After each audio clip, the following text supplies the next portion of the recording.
네, 안녕하십니까. 네, 저는 세상을 아름답게 만드는 이야기의 김대은 매니저라고 합니다. 네, 잘 부탁드립니다. 네, 이 시간에 여러분들하고 같이 좀 이야기 나눠보려고 하는 거는요, 저희가 이제 그 퍼스트 스텝 앤드 공동체 계좌라는 활동을 하고 있거든요. 그 활동에 대해서 좀 여러분들한테 소개를 드려볼까 해요. 네, 이 시간 잘 들어두시면 여러분들한테 좀 좋은 일이 있지 않을까 싶어요. 네, 일단은 이 활동이 시작되게 된 계기부터, 그리고 지금 현재 이 활동이 어떻게 진행돼 가고 있는지, 그리고 이 활동을 통해서 또 청년단체들이 어떤 활동들을 지금 어떻게 하고 있는지 그런 부분들을 간략하게 좀 같이 한번 나눠보려고 그러는데요. 저희가 이제 세상을 아름답게 만드는 이야기라는 이 단체로 저희가 이제 한 10여 년 넘은 시간 동안 열심히 저희가 활동을 해오고 있거든요. 근데 이제 저희가 이 활동을 하는 과정에서 세상을 위한 가게라는 이름으로 한번 그 재밌는 활동을 했던 적이 있어요. 제목에서 뭔가 좀 느껴지시죠? 세상을 위한 가게. 어떤 가게일까요? 아름다운 가게 이런 컨셉인가? 좀 비슷할 수도 있을 것 같은데, 이 세상을 위한 가게라는 건 말 그대로 벌어서 그냥 세상을 향해 흘려보내는 거예요. 벌어서 다른 사람에게 흘려보내는 그런 활동들이었어요. 말도 안 되는 짓이지만 한번 해본 거죠. 그러니까 저희는 어떤 식으로 했었냐면, 이제 아마 여러분들하고 그 당시에 좀 비슷한 또래였을 것 같아요. 한 26살 정도 된 좀 예쁜 아가씨 한 명이 있었어요. 근데 그 아가씨가 이제 같이 어떤 교회 공동체 활동을 하면서 만나게 됐던 친구인데요. 이제 그 친구가 이제 수제 비누 같은 걸 만드는 그런 재능이 좀 있었거든요. 그래서 이제 그 천연 비누 같은 걸 만들어가지고 같은 교회 공동체 사람들한테 선물해 주는 게 너무 즐겁고 좋은 거예요. 그래서 이제 만들어가지고 이렇게 선물해 주고 사람들도 너무 좋아하고 자기도 또 다른 사람한테 선물할 건데 좀 몇 개 더 만들어서 해주면 안 돼? 부탁도 하기도 하고 그러다 보니까 이 친구가 이제 이거 한번 사업적으로 풀어봐도 괜찮겠다라고 생각을 하면서 인터넷 쇼핑몰을 만든 거예요. 기획이나 컨셉이 되게 좋았어요. 비누 이름이 어글리솝이라는 이름이었는데, 그러니까 말 그대로 이렇게 예쁘게 모양을 꾸미거나 그러지 않았어요. 그냥 투박하게 그냥 뚝뚝뚝 잘라서 이렇게 해가지고 포장해서 만든 건데, 근데 되게 정직한 재료로 정성껏 제대로 잘 만든 거고, 소비자들에게 조금이라도 더 많이 주려고 가공하면은 깎여 나가잖아요. 그래서 조금이라도 더 많이 제대로 쓸 수 있게끔 하려고 일부러 좀 그렇게 투박한 컨셉으로 비누를 만들어서 이렇게 판매했던 거죠. 그런데 되게 제품도 좋았고, 그런데 제대로 이제 바이럴이나 마케팅이 제대로 잘 안 되다 보니까 사업적으로는 제대로 잘 이렇게 운영이 되지는 않았어요. 근데 그 친구가 처음에 시작했던 그 동기가 되게 예뻤잖아요. 같이 이렇게 생활하고 있는 공동체 사람들한테 선물해주고 그 사람들이 이걸 쓰면서 좋아하고 행복해하는 그런 모습을 보는 게 너무 좋았던 거죠. 그래서 이제 이 친구가 사업적으로까지 이렇게 시도를 했는데, 사업이 그렇게 넉넉하거나 잘 되면 전부 다 부자 되게. 그래서 사업적으로는 잘 안 풀린 거예요. 그래서 이제 어느 순간 하다가 힘드니까 안 되겠다, 접어야 되겠다라고 했던 그 찰나에 저희하고 이제 이렇게 만남이 이루어지게 된 거예요. 저희 세상을 아름답게 만드는 이야기라는 저희 모임하고 이 친구하고 같이 만남이 이루어지게 되면서 이제 그 딜을 한 거죠. 너 이거 지금 사업 접는다고 그랬지? 그러면 접지 마. 그거 우리가 인수할게. 라는 개념이었는데, 사실은 인수라는 개념은 아니고, 이제 우리는 그 친구가 갖고 있는 그 꿈, 그리고 그 비전, 그런 가치, 이런 것들이 좌절되지 않기를 바랬던 거예요. 그래서 이런 청년들이 하고자 하는 활동에 대해서 우리가 도울 수 있는 게 뭐가 있을까를 고민하면서 이제 그 친구한테 물어본 거죠. 너 한 달 생활하는데 얼마 정도 필요하니? 라고 물어보니까 제가 학자금 대출도 갚아야 되고요. 또 뭣도 해야 되고, 뭣도 해야 되고, 뭣도 해야 되고, 한 달에 한 140에서 150 정도는 기본적으로 필요한 것 같아요. 라고 이제 얘기를 해가지고, 저희가 이제 같이 그때 이제 모여 있던 팀원들이 회의를 해가지고 월 160만 원 정도로 이렇게 책정을 했어요. 그래가지고 월 160만 원의 생활비를 이렇게 지원을 해준 거죠. 그러면서 너 이거 접지 말고 계속해. 그러니까 한 달 생활을 할 때 필요한 160만 원에 대해서 우리가 어떻게든 마련해서 지원해 볼게. 그러면서 거의 1년 동안 정말 오만 삽질을 다 한 거죠. SNS를 통해서 후원자들을 모집해 보기도 하고, 이렇게 저렇게 막 그러면서 이제 매월 160만 원씩을 만들어서 이 친구의 생활비를 충당해 주기 시작한 거예요. 그러면 이제 이 친구는 기존에는 이렇게 먹고 살기 위한 수단으로 비누를 만드는 일을 했잖아요. 그런데 이걸 통해서 생계를 해결하지 않아도 돼요. 생활비는 기본적으로 후원을 받고 이렇게 하게 되니까. 그래서 이제 이 친구는 어떤 고민들을 하게 됐냐면, 그러면 이걸 가지고 어떻게 세상을 한 뼘만큼 더 예쁘게 만들어 볼까? 어떻게 세상을 한 뼘 정도 더 아름답게 만들어 볼까? 이제 고민하는 게 이 친구의 직업이 된 거죠. 그 고민을 하라고 이제 우리는 이 친구한테 매월 160만 원의 필요를 채워주면서 이 친구는 비누를 열심히 잘 만들어서 비누를 판매하게 되고, 이제 그 판매한 비누에서 돌아오게 되면 그 다음 달에도 계속 영업을 해야 되잖아요. 그러니까 재료비만을 빼고 나머지 모든 수익금은 다 외부로 흘려보내는 일을 한 거예요. 근데 그 당시에는 저희도 이제 막상 딱 처음 시작했었을 때 이걸 어디다 써야 될지 이 개념을 잘 못 잡은 거죠. 그래서 저희가 이제 한다는 활동이 끽해봐야 거기였던 거예요. 서울역에 가서 김밥 싸서 서울역에서 노숙하시는 어르신들한테 김밥 나눠드리고, 겨울철 같은 때는 또 담요 같은 거 사가지고 담요 나눠드리고, 뭐 그런 식으로 다 이렇게 털어내고 있었어요. 근데 이제 하면서 딜레마도 좀 커졌죠. 이게 아닌데, 우리가 원하는 컨셉이나 우리가 원했던 그림, 우리가 원하는 비전이 이런 그림이 아닌데, 여전히 길을 못 찾은 거예요. 그러다가 이제 매주 토요일 날 그 당시에 저희가 이제 모여서 회의를 했었어요. 이제 저희 이런 활동을 하는 친구들을 저희가 디렉터라고 부르는데, 이제 그 새 아이의 디렉터들이 모여서 토요일 날 이제 회의를 해요. 근데 이제 한 번은 이 친구가 그 당시 일산에 살고 있었는데, 일산에서 지하철 3호선을 타고 이렇게 회의 장소까지 오다가 중간에 그 유명한 지하철 3호선 떡실신녀 사건이 생긴 거죠. 그러니까 공황장애 같은 증상이 좀 있었던 친구예요. 지하철을 타고 이동하는 중간에 이제 좀 그런 느낌이 오는 거죠. 이거 좀 안 좋은데? 이상한데? 그래서 이제 나가야 되겠다라는 생각이 들어서 지하철 좌석에서 일어나서 이제 다음 정거장에서 내리려고 이렇게 오는 중간에 그냥 쓰러진 거죠. 그 지하철 3호선 바닥에서. 이렇게 픽 쓰러졌는데, 그때 사람들의 두 가지 반응이 있었대요. 그러니까 좀 연세가 있으신 아주머니 두 분이 막 쫓아가지고 아가씨 괜찮아? 아가씨 괜찮아? 하면서 막 주물러주면서 이렇게 살펴주는 거예요. 그런데 그 당시 그 친구의 비슷한 나이 또래의 청년들 있잖아요. 이제 그 청년들이 했던 행동은 SNS에 올리고. 근데 그 친구가 이렇게 쓰러져 있었던 상황에서 그런 모든 주변 환경들을 다 인지를 하고 있었던 거예요. 그러면서 너무 마음이 아팠다고 하더라고요. 그러니까 자기 또래의 친구들이 자기 앞에 벌어진 이런 상황과 이런 현실 가운데서 어느 것이 바른 행동인지, 어느 것이 그른 행동인지, 어느 것이 옳은 건지, 어떤 행동을 해야 하는지조차 모른다라는 거예요. 이 자리에 계신 여러분들은 그런 분들 안 계시죠? 당연히 그런 상황이 벌어지면 어떻게 해야 되는지 알잖아요. 그런데 그때 지하철 3호선 안에서 벌어졌던 현상들은 이 시대의 젊은이들이, 이 시대의 청년들이 자기 앞에 벌어진 그런 상황에서 뭘 해야 하는지를 모르는 청년들이었던 거예요. 스마트폰 꺼내서 지하철 찍어가지고 친구한테 카톡 보내면서 야 지금 지하철 3호선, 야 지금 지하철 3호선에서 야 이거 봐. 참 마음 아프죠. 그래서 이 친구가 그날 어렵게 회의에 같이 이제 참석을 하게 됐는데, 회의 참석하면서 그 이야기를 나눠준 거예요. 그러면서 내가 하고 싶은 일이 생겼다. 내가 이걸 하고 싶다라는 게 분명해진 거예요. 그러니까 그전에는 뭘 해야 하는지를 몰랐던 거예요. 뭘 해야 하는지를 모르다가 모른 채 그냥 이제 나름대로 열심히 살아서 벌어진 수익금으로 서울역 가서 노숙자분들한테 나눠드리고, 영등포역 가서 노숙자분들한테 나눠드리고, 부산역에서 또 활동하던 팀들한테 돈으로 지원해주고, 이런 게 고작이었거든요. 그러다가 내가 뭘 해야 할지를 명확히 알았다. 이제서야 알았다라고 하면서 그때부터 저희가 시작했던 게 또래 청년들이, 꿈을 가진 청년들을 응원하는 일을 하고 싶다라는 걸 한 거예요. 그래서 자기 앞에 이런 안 좋은 상황들이 벌어지거나 이런 일들이 벌어졌을 때 뭘 해야 할지 모르는 이 청년들이 어떻게 살아야 하는지에 대해서, 뭐 같은 또래 청년이니까 말로 100번 떠들어봐야 야 너나 잘해 그러는 게 다반사인데, 그래서 어떻게 해야 하는지를 찾은 거예요. 자기가 직접 그거를 먼저 살아가는 프론티어가 됨으로써 이 시대 청년들에게 메시지가 되고 싶었던 거예요. 야 좋다, 그래 가자. 그래서 그때부터 했던 게 뭐였냐면, 그 비누 가게에서 주문을 할 때 이렇게 셀렉트 메뉴를 만든 거예요.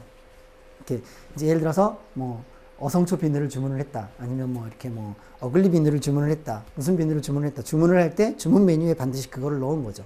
그래서 우리 주변에 꿈을 가진 청년들이 누가 있는지를 막 찾기 시작했어요. 그래서 이제 그 당시에 맨 처음 우리가 했었던 게 볼리비아에서 지금 그 100원을 기부받아가지고 학교를 짓는 청년이 있어요. 그러니까 한꽃거지라고 그 SNS에서 닉네임을 한꽃거지라는 닉네임을 사용하는 친구인데, 근데 이 친구가 되게 많이 유명해요. 나름 SNS 스타예요. 그런데 그 나름 가지고 있는 철학이 100기업의 후원이나 한 사람당 10,000원이 넘는 후원금을 일체 다 보이콧하는 거예요. 안 받는 거예요. 그냥 100원씩만 기부를 받아서 그 100원으로 학교를 지어서 지금 운영하고 있어요. 되게 멋지게. 그런 멋진 친구인데, 이제 우리 이 어글리 수업에 대한 이야기, 그 다음에 이런 청년이 이런 꿈과 이런 비전을 가지고 이런 활동을 하려고 하는 이야기, 이런 것들을 듣더니 자기가 갖고 있는 자기 철학을 깬 거예요. 그리고 처음이자 마지막으로 여기 돈만큼은 내가 주시는 대로 다 받겠다. 그래서 그때가 연수는 지금 정확하게 기억이 안 나는데 12월 달이었어요. 12월 달에 이 사역을 처음 시작했는데 그 12월 달 한 달 동안 열심히 판 거죠. 여기저기 그 나름대로 모든 활동 같이 하는 사람들이 뭐 SNS 통해서 홍보하고 퍼뜨리면서 이 못생긴 비누를 막 판 거예요. 그래서 12월 달 한 달 동안 그때 제 기억으로는 한 120만 원 정도가 모여졌나? 아마 그랬던 것 같아요. 그러니까 다음 달 재료비 빼고 순선 수익금만. 그래서 그 120만 원을 전부 다 그 남미 볼리비아에서 학교 짓는 이 한꽃거지라는 청년한테 다 기부를 했는데, 근데 이 친구가 그 자기의 그 갖고 있는 그런 고정관념을 깨뜨리고 처음이자 마지막으로 이거는 수용한 거예요. 그래서 여튼 그 볼리비아에 그렇게 해서 지어지게 됐는데, 그 저희한테도 되게 좋은 경험과 계기가 됐던 거죠. 그걸 통해서 이제 우리는 보다 더 이제 계속 그 일에 더 매진하게 된 거예요. 이 시대의 꿈과 비전, 그리고 어떤 세상을 한 뼘이라도 더 아름답게 만들고자 하는 강한 의지를 가지고 살아가는 멋진 청년들을 열심히 찾아내는 작업을 하기 시작한 거예요. 그리고 그 청년들에게 작지만 그 청년들이 정말 아무것도 없고 너무나 가진 게 없고 열악해서 첫 번째 발걸음조차 이렇게 내딛지 못하는 청년들이 너무 많은데, 그 청년들이 내딛는 그 첫 번째 발걸음에 대한 발판이 되자 라는 뜻으로 퍼스트 스텝이라는 활동명을 만든 거죠. 첫 번째 걸음. 그래서 이제 그 12월 달에 그 남미에 학교 짓는 그 친구에게 전액을 다 흘려보내고, 1월 달에는 이제 또 그 당시 이제 산달도라는 섬마을을 벽화로 이렇게 칠하는 되게 멋진 청년이 또 있었어요. 그 친구는 지금 현재 이제 안산에서 기부 이펙트라는 되게 괜찮고 매력 있는 청년단체를 운영하고 있는 친구거든요. 그 청년 친구에게 1월달 매출 전액을 또 이렇게 플로잉한 거예요. 그러면서 이제 야 이거 되게 신난다, 되게 재밌다. 그래가지고 이제 3월달부터는 우리 이제부터 진짜 제대로 해보자. 그래서 이제 아까 말씀드렸던 셀렉트 메뉴를 만든 거죠. 남미 꽃거지, 청년 돕기, 기부 이펙트 후원, 그다음에 그 외에 수많은 청년 단체들, 우리가 이제 발굴할 수 있는 청년 단체들을 계속 여기다 이렇게 집어넣은 거예요. 그래서 소비자들이 여기에서 물건을 구매할 때 그걸 클릭하게끔 하는 거죠. 그러니까 소비자가 나는 이 단체에 기부하고 싶어. 그러면 비누를 사서 쓰면서 그냥 단지 나는 비누를 사서 썼을 뿐인데, 그것 자체가 이렇게 어떤 꿈을 가진 청년의 첫 번째 걸음을 응원하는 길로 이어져 가게 되는 거예요. 근데 이제 이 같이 하던 이 청년이 1년 동안 우리랑 같이 이렇게 활동을 했었어요. 1년 동안 같이 활동을 하고 1년 후에는 되게 귀하고 멋진 마음으로 내가 이거를 계속 이렇게 받으면 또 다른 가능성, 또 다른 꿈을 가진 청년의 기회를 내가 계속 뺏는 것 같은데, 또 다른 청년을 위해서 졸업이라는 걸 스스로 선택을 한 거죠. 그래서 이제 그 친구는 졸업을 했지만 여전히 자기의 삶의 자리에서 되게 가치 있고 의미 있고 아름다운 삶의 모습들을 계속 만들어가고 있어요.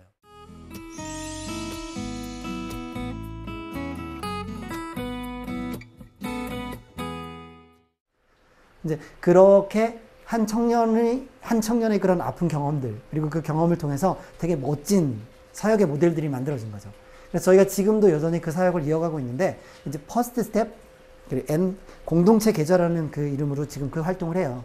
그래서 지금도 여전히 우리는 우리 주변에 이제 되게 꿈을 가진 청년들을 계속 찾는 작업을 하는 거죠. 그 과정 가운데 만난 친구들이 되게 정말 풍부하고 많은 친구들이 있어요. 네, 그래서 이제 꿈을 가진 청년들을 저희는 끊임없이 계속 찾고 발굴하는 작업들을 했고, 이제 그 청년단체들의 이름들이 아마 여기 계신 분들 정도면은 들으시면 아는 단체들도 제법 많을 거예요. 이제 지금 책 읽는 지하철이라는 단체, 그리고 또 이제 그 사회적 기업가 포럼이라는 단체를 만들었던 청년, 그 청년하고도 계속 그 작업을 하고 있는데, 지금 그 청년은 저기 김유정역에 가서 한 마을을 이렇게 사회적 가치를 부여하는 마을로 만드는 작업들을 하더라고요. 김유정역이라는 그 역 자체가 그 작가의 이름을 도입해서 만든 유일한 역이잖아요. 그리고 또 무슨 우리 젊은 세대들이 되게 좋아할 만한 요소들이 많은 역이더라고요.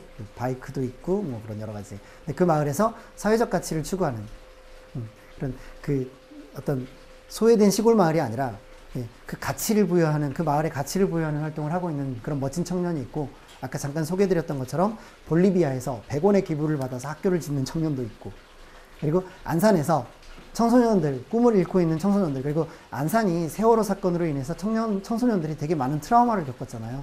그런 아이들의 상처와 트라우마를 치유하는 그런 활동을 하고 있는 기부 이펙트라는 단체, 그리고 고시촌으로 많이 알려져 있는 신림동 같은 단체에서 이제 청년들의 문화와 예술 이런 활동을 통해서 세상을 바꿔가는 작은 따옴표라는 활동 단체도 있고요. 그리고 이제 저기 광진구에 있는 장로회 신학대학에 장신구라는 이름으로 학생들이 아까 전에 제가 잠깐 언급드렸었던 요즘 청년들이 학교를 졸업하고 나올 때 빚쟁이 딱지를 붙이고 나온다는 말씀을 제가 아까 드린 적이 있었는데, 근데 그런 문제들을 사회적인 구조적 모순이나 세상이 잘못됐어 라고 원망하는 게 아니라 그 청년들이 스스로의 힘으로 세상을 바꾸기 위한 날갯짓을 하는 그런 시도가 있어요. 이제 그런 활동으로 시작하고 있는 게 장로회 신학대학의 이제 장신구라는 이름으로 활동이 진행되고 있고요. 좀 비슷하죠. 뉘앙스가 어디서 많이 들어본 것 같죠. 예, 신문고에서 패러디한 것 같아요. 그리고 이제 서울 신학대학에서 지금 이제 서행기라는 이름으로 이렇게 두 번째 또 그런 시스템이 또 계속 설치돼 가고 있고, 뭐 이런 식으로 지금 한 20여 개 정도 되는 그런 되게 다양한 청년 활동들을 지원하고, 그 청년들이 그 활동을 시작할 수 있는 동기가 되기 위해서 첫 걸음으로 이제 우리를 내주는 그런 작업들을 하고 있는 거죠. 그 활동이 소개드렸던 그 퍼스트 스텝 공동체 계좌라는 거예요. 여기 앉아 계신 우리 청년분들도 나에게 꿈이 있어. 그런데 이 꿈을 위해서 내가 지금 뭔가를 하고 싶은데 가진 게 너무 없고 뭘 해야 할지, 그리고 어디서부터 시작해야 될지 도저히 모르겠다. 이런 청년들이 있으면 거기 한번 두드려 보세요. 그 신청하는 방법도 너무 간단해요. 그냥 그 담당자들이 있거든요. 그 활동의 담당자들한테 메시지 보내면 돼요. 저 오늘부터 퍼스트 스텝 하고 싶은데요. 그러면 네 하고 그냥 수렴해 드리거든요. 그리고 어떤 일이 하고 싶으세요? 뭐가 필요하세요? 그쪽에서 이제 요청을 하세요. 아까 말씀드렸던 그 많은 청년 단체들이 자기들이 활동을 하는 과정에서 가령 예를 들어서 이제 뭐 홍보용 브로셔가 필요하다, 인쇄물이 필요하다 그러면 이제 저희가 이 공동체 계좌라는 계좌를 나름 열심히 채워요. 계좌를 채워놔요. 그런 다음에 이 스무팀의 청년단체들에게 이 계좌를 그냥 열어줘요. 예, 묻지도 따지지도 않고 빌려주는 것 아니고 그냥 열어줘요. 그러니까 이 청년단체들이 금방 말했던 것처럼 예를 들어서 명함을 만들거나 인쇄물을 만들거나 그러면 그렇잖아도 어렵고 빠듯한 그 활동단체에서 또 예산을 쥐어 짜내가지고 만들어야 되잖아요. 그래서 우리가 하는 거는 이제 그 인쇄물을 이 공동체 계좌에 기금이 허락되어 있는 범위 내에서 필요하면 얼마든지 꺼내다가 만들 수 있어요. 꺼내다 쓸 수 있고, 그 다음에 활동하는데 예를 들어서 뭐 어디 대관을 해야 되는데 대관료가 없다. 뭐 이런 경우라면 또 마찬가지로 그냥 요청해서 꺼내다 쓸 수 있는 거예요. 그러니까 이 활동하는 청년들에게 너희들이 뭐 인쇄물을 만들거나 활동하는데 뭔가 이런 지출해야 되는 부분들이 있잖아요. 그런 작은 부분들이라도 우리가 그거를 지원해 줄 테니까 그거 아껴서 보다도 너의 꿈에 투자하렴. 보다도 너의 꿈을 이루어가렴. 계속해서 포기하지 말고 그 길을 계속 가다오라는 그런 부탁으로 이런 활동을 하는 거죠. 그러니까 청년들이 뭔가 정말 자기 안에 있는 열정, 꿈 이런 것들을 가지고 뭔가를 시도해 보고자 할 때, 그리고 그거를 어떻게든 펼쳐가고자 할 때 되게 작고 미미한 거지만 누군가가 나를 응원하고 있다, 누군가 내 편이 있구나라는 게 그것만 가지고도 조금 이 친구들에게 위로가 되고 싶고 위안이 되고 싶은 마음이죠. 전혀 생각하지 않았던 그림이었지만 20대 후반에 한 청년의 아픈 상처, 경험, 그리고 그 경험을 통해서 이제 치열하게 살아가는 과정 가운데 자기의 꿈과 비전이 발견되게 되고, 그 과정을 통해서 이런 멋진 활동까지 이렇게 쭉 이어져 오고 발전되었던 것 같아요. 그래서 지금도 여전히 그 청년에게 되게 고마운 마음이 많이 있어요. 여러분들 또한 그런 가능성이 충분히 여러분들 안에 내재되어 있잖아요. 거의 비슷하신 또래이신 것 같아요. 그 당시에 그 친구와. 여러분들 또한 이렇게 우리가 세상을 뭔가 이렇게 뒤집을 수는 없지만 좀 세상을 한 뼘 정도는 지금보다 살기 좋은 세상, 지금보다 아름다운 세상, 그리고 지금보다 더 나은 세상으로 만드는 건 아마 충분히 할 수 있을 것 같아요. 여러분들에게 그런 마음이 있고 그런 열정이 있고 그런 의지가 있다면 그러면 저희 세상을 아름답게 만드는 이야기에 퍼스트 스텝 공동체 계좌라는 사역에 여러분들에게 첫 번째 디딤돌을 동행해 드릴 거고요. 그 첫 번째 발판이 돼 드리겠습니다. 네, 저희가 하고 있는 활동들이 그런 활동들이에요. 오늘 이렇게 청년분들 만나서 이런 이야기를 나눌 수 있는 게 참 되게 좋고 행복하네요.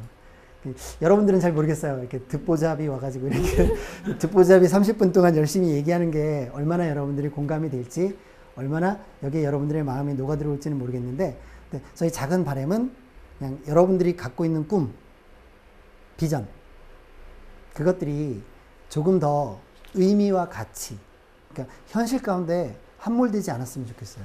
아까 제가 잠깐 그 서행기나 장신구 같은 사례를 말씀드렸지만, 그 4년 동안 열심히 대학교 공부를 하고 졸업할 때 등에 빚쟁이 딱지를 붙이고 대학을 졸업하는 그 청년들이 두 가지의 상황으로 나눠질 수 있을 것 같아요. 하나는 세상이 이래, 뭐 어쩌겠어, 내가 뭘 할 수 있겠어 라고 자포자기하는 형태가 될 수 있겠죠. 반면에 또 한 부류는 아까 그 서행기나 장신구 활동을 했던 하고 있는 그 친구들처럼 세상의 시스템이 부조리하고 불합리하지만 그거를 우리 힘으로 바꿔보겠다는 의지와 열정, 노력, 이거 가지고 부딪혀보는 거죠. 아직 젊잖아요. 저도 아직 젊어요. 젊습니다. 비록 외모는, 그리고 저의 그 주민등록상의 현재적 나이의 주소는 인생을 거의 절반 정도를 산 것 같죠. 평균 연령이 요즘은 많이 늘어서 100세라고 하지만 별로 오래 살고 싶은 생각은 별로 없기 때문에 80년을 맥시멈으로 잡았을 때 40년을 살았으면 반 이상을 살아온 것 같아요. 그래서 되게 주어져 있는 시간들, 남겨져 있는 시간들이 아깝다라는 생각들을 좀 많이 하거든요. 그래서 이 시간들을 최대한 어떻게 더 효율적으로 그리고 더 제대로 쓸 수 있을까에 대한 고민들을 좀 많이 하고 있어요. 외모는, 그리고 주민등록상의 나이는 인생을 반 이상 산 사람이지만 제 안에는 진짜 피터팬이 있는 것 같아요. 끊임없는 소년의 열정과 소년의 마음을 가지고 열심히 살아보는 거죠. 그러니까 여러분들이 이러한 어떤 지금 살아가고 있는 환경이나 현대적 상황 가운데는 뭐 취업을 강요하는 주변 환경들, 그리고 또 스펙을 강요하는 환경들, 또 많은 여러 가지 조건들을 따지는 이런 사회적 환경, 부조리함, 이런 환경들 가운데 던져져 있지만 그 환경 가운데 자포자기하거나 포기하거나 아니면 여러분들의 꿈을 타협하기보다 여러분들의 열정과 여러분들의 안에 있는 꿈, 그거를 응원하는 누군가가 있다라는 거, 그거 잊지 않았으면 좋겠어요. 그리고 여러분들의 꿈을 향해 내딛는 그 걸음에 저희가 되게 정말 보잘것없고 작고 미약한 걸음이지만 첫 번째 발판, 그리고 디딤돌, 그런 것들이 될 수 있었으면 좋겠습니다. 여기까지 하겠습니다. 감사합니다.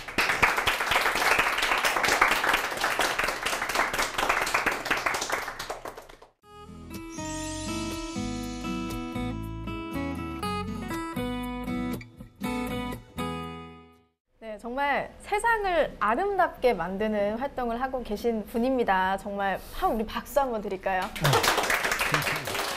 네, 정말 이런 일은 정말 아무나 할 수 없는 일인데 정말 고생하고 계신 것 같아요. 그만큼 의미 있기도 한 일이고요. 네, 아까 그런 말씀 해주셨어요. 선생님한테 정말 죽음이라는 스승이 없었다면 이런 네네. 활동을 하게 되지 않았을 것 같다라고 말씀을 해주셨는데 좀 죽음이라는 걸 떠올리게 된 계기가 있었을까요? 죽음이라는 명제요. 그 전에 제가 아까 말씀드렸었던 그 회사에서 10년 정도의 재직하는 과정 가운데 한번 좀 죽음이라는 그 명제를 되게 절실하게 체득했던 경험이 한번 있었던 거예요. 그러니까 이제 그 당시에 제가 회사에서도 늘 이런 그 발칙한 상상들을 끊임없이 했던 사람이거든요. 그러니까 이제 7가지 정도 되는 프로젝트를 동시적으로 막 생각하면서 어떻게든 풀어보려고 막 하는 그런 것들이 있어요. 근데 지금도 저희가 추려서 저희 세상을 아름답게 만드는 이야기가 한 6가지 정도의 활동을 하고 있거든요. 근데 그 당시에는 그것들을 혼자서 막 했던 거죠. 근데 그렇게 이제 좀 필요 이상 뇌를 혹사시키고 몸을 혹사시키는 과정 가운데서 이제 신경병적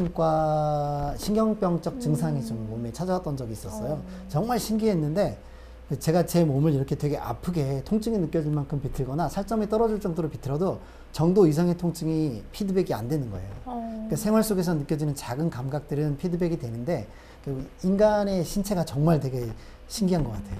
그게 신경정신과 쪽에서는 그렇게 설명을 해주시더라고요. 방어기제라고 설명을 해주시더라고요. 그래서 뇌가 스스로 감당할 수 있는 용적이라든지 이게 이제 한계가 넘어가게 되면 정말 예, 잘못되니까 그 안에 이제 그 사전에 방어기제를 작동하는 경우라고 얘기를 하는데 이제 그 당시에 그 증상을 가지고 이제 신경정신과 원장님을 만나서 상담을 하시는데 이렇게 얘기를 하시는 거예요. 그러니까 자네 라디에이터가 고장난 자동차가 고장난 줄 모르고 계속해서 달리면 어떻게 되는지 아나?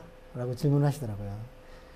뭐 어떻게 되긴 어떻게 되겠어요. 뭐 냉각수가 안 도니까 과열돼서 불이 나거나 폭발하거나 그러겠죠. 그랬더니 지금 자네 몸 상태가 그런 상태라고. 직장도 살고 싶으면 직장도 그만두라고. 근데 그 당시에 계속 지속적인 불면증이나 뭐 예, 잠도 제대로 들지 못하는 상황이었고, 그러니까 뇌가 정상적으로 작동하지를 않으니까, 그래서 그런 되게 여러 가지 형태의 신체적인 예, 문제들이 좀 계속 왔었거든요.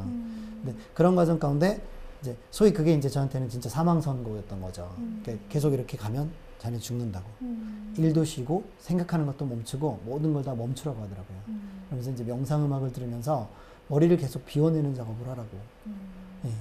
저한테는 그게 이제 정말 사망 선고처럼 받아들여졌고, 아, 이렇게 살다가 죽는 거구나. 이게 정말 이러다 죽는 거구나라는 생각. 과로사라는 단어가 남의 단어가 아니라, 내가 과로사할 수 있는 거구나. 라는 생각. 그러면서 죽음이 제 삶에 되게 강하게 개입하기 시작했던 것 같아요. 그때부터. 근데 그때부터 정말 죽음이라는 게 저한테 가장 중요한 명제가 되기 시작했고, 예, 되게 핵심적인 질문들이 된 거죠. 그래서 내가 이렇게 살다가 죽음을 맞이하게 되면 내가 살아온 이 인생들은 과연 어떤 의미가 있을까? 그래서 이제 그 많은 고민들, 아까 전에 말씀드렸던 아이를 위해서 최선을 다해서 사는 인생, 또는 뭐 어떤 경제적 부유함을 위해서 최선을 다해서 사는 인생, 내 집 마련을 위해서 최선을 다해서 사는 인생, 수많은 인생의 목적들이나 가치들이 있잖아요. 모든 꿈꾸고 살아가는 삶이 다 다양하고 다르듯이 그 수많은 꿈들 가운데 과연 이것이 중요한 것인가? 아니면 필요한 것인가에 대한 질문들을 구분하는 것들. 그리고 이제 지금도 한 달에 한 번씩 꼭 그 작업을 반복하는데요. 그러니까 왜 사니? 라는 진지한 질문을 저 자신에게 던져요. 그러면서 그것들이 한 달 한 달 새롭게 매번 갱신하는 시간을 가져보는 거죠. 되게 그것들이 저한테는 짧지 않은 시간이었지만 그 긴 시간 동안 이런 바보 같은 삶을 계속해서 갈 수 있게 해주는 되게 중요한 원동력인 것 같다는 생각이 듭니다. 그럼 그 많은 생각들이 좀 덜어내는 과정에서 네. 뭐 필요한 일과 중요한 일 이렇게 네, 그걸 네, 구분짓는 일을 많이 하셨을 것 같은데 네. 사실 이 필요와 중요 같은 요자로 끝나긴 하는데 네, 굉장히 네. 어감이 차이가 있잖아요. 네, 네. 필요한 일이 중요한 일이 될 수도 있을 것 같기도 그렇죠. 하거든요. 사실 네, 이걸 좀 구분짓는 객관적인 좀 지표라던가 그런 게 있을까요? 근데 그거는 정말 사람들이 얼굴 모양, 얼굴 생김새가 모든 사람들이 천차만별 다 다르잖아요. 관심사도 다르고 그 다음에 또 좋아하는 일도 다 다르고. 그래서 그 좋아하는 일들 가운데서 그것이 어떤 의미와 연결되는 과정들이나 이런 것들에 대한 고민들과 그 답을 찾아가는, 저 같은 경우에도 여전히 아직도 지금 그 답을 찾아가고 있는 과정이라고 생각하거든요. 그래서 이제 저도 저한테 주어져 있는 삶의 요소들 가운데 예, 그 모든 요소들 가운데서 제가 할 수 있는 것들, 저의 범주 안에서 할 수 있는 것들, 그것들을 최선을 다해서 살아가면서 그 안에서 끊임없이 이렇게 과정들, 그 하나하나의 과정들 속에서 그 의미를 찾아가기 위한 노력들을 하는 거죠. 그러니까 그 전에 서울에서 직장 생활을 하던 그 직장이 나름 안정적인 직장이었음에도 불구하고, 예, 그거는 이제 그 외적인 요소들이죠. 그 직장에 계속 있었으면 그래도 부유하게는 살지 못하지만 빈궁하게는 살지는 않겠죠. 그렇지만 그것보다 더 중요했던 것들이 저한테는 있었던 것들이고 아마 여러분들한테도 그런 것들이 있지 않을까라는 생각이 들어요. 그러니까 그 제가 그 한 가지 부탁드리고 싶은 부분은 아마 그런 것 같아요. 그러니까 아까 우리가 그 경주마 이야기를 하면서 이렇게 옆을 보지 못하게 막혀 있는 환경들 있잖아요. 사실 우리가 지금 살고 있는 환경이 옆을 바라보지 못하게 이렇게 막고 있는 환경들이 정말 많거든요. 명절 때 모이면 언제 시집 가니, 취업은 어떻게 됐니, 뭐 이런 모든 주변 환경들. 그런데 그런 것들에 함몰되지 않고 네, 그 과정 가운데서 자기의 중요를 찾아가기 위한 끊임없는 자기와의 싸움, 그리고 또 이런 환경과의 싸움들, 그것들이 반드시 필요하지 않을까라는 생각이 들어요. 이렇게 방금 말씀하신 것처럼 좀 인생의 중요성을 찾아가는 그런 청년들을 응원하는 좀 프로젝트가 이 네. 퍼스트 스텝이라는 네, 네, 네. 활동이 아닐까 싶은데요. 이 활동에 대해서 좀 더 구체적으로 설명을 해주시면 좋을 것 같아요. 지원 자격이 어떻게 되냐라고 물어보는 친구들이 있었어요. 네네네네. 네. 특별한 지원 자격이 없어요.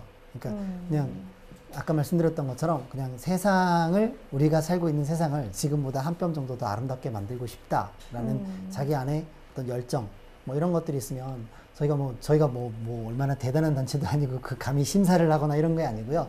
그냥 되게 간단해요. 그러니까 저희가 지금 페이스북에서 그 단체를 운영하고 있는데 그냥 페이스북 검색창에 그 단체 이름을 치고 들어가서 그 퍼스트 스텝이라고 하는 그 관련된 게시글이 있거든요. 거기 게시글에 이제 보면 그 태그가 돼 있어요. 그 담당 디렉터님 세 분이 태그가 돼 있는데 그분들 중에 아무한테나 메시지를 드려가지고 안녕하세요. 저도 퍼스트 스텝 하고 싶은데요. 라고 문자를 보내드리면 그 즉시 리스트에 이렇게 리스트업이 되실 거예요. 아, 진짜. 그러면서 필요하신 부분들, 그 꿈을 위해서 지원을 받는 부분들은 특별한 심사나 기준 이런 것들 자체를 아예 두지 않아요. 근데 단점은 많은 금액을 제대로 된 금액을 지원받는 것도 불가능할 거예요.